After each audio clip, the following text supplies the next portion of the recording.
Alright, the thing is,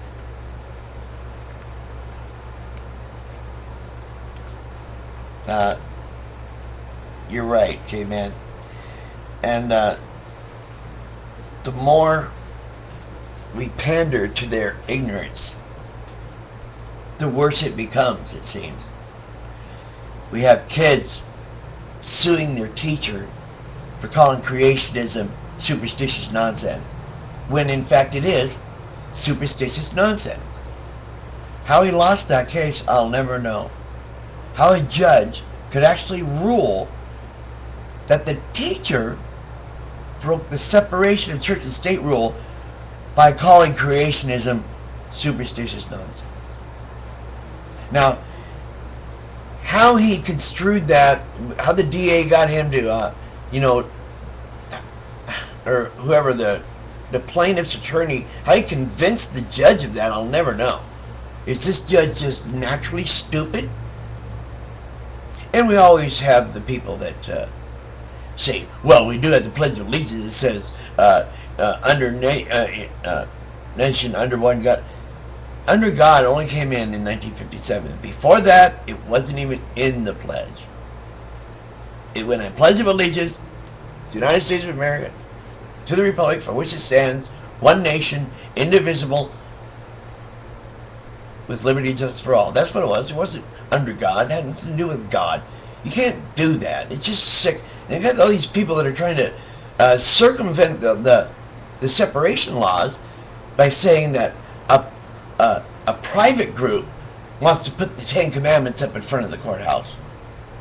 So it's still the state, the city, county, is whatever. It's still public property, and especially the Ten Commandments, which have nothing to do with our morality. Rather, all they are is rules to live under your God, Lord, by, and to take this God that wrote these so-called rules as the only God, and if you worship any other God, then you'll be stoned to death or whatever, Come on, stop it. This is an archaic belief. It is superstitious nonsense. Creationism, Jesus. Historically, in archaeological record, there was no man named there was no Jesus. There was this big Christianity push, but that's basically mostly only according to the Bible. And the people that really write, Pliny the Younger, Pliny the Elder, everybody but Josephus the liar, wrote about life and times in that era, within that 100-year span where Jesus supposedly came and administered and died on the cross, blah, blah, blah. Yeah. Anyway, there's so many of those, the same exact myth. I mean, the Messiah myth is thousands of years old anyway.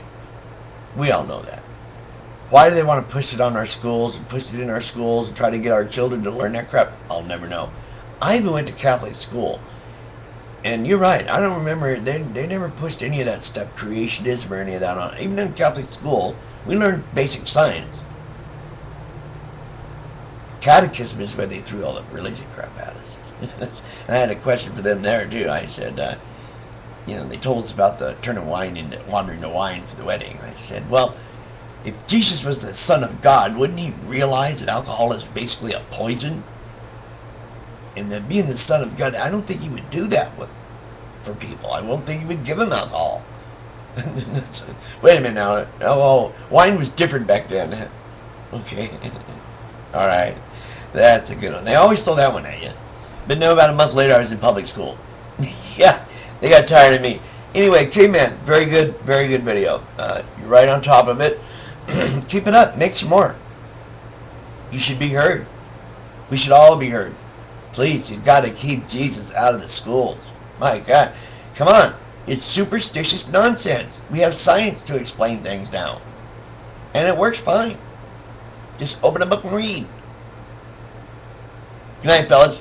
Everybody, ladies and gentlemen, public. I'm Gerald Reynolds in Portland, Oregon, and I say there is, never was, or ever will be a God. It's just ignorant, pandering to ignorance. That's all. Later.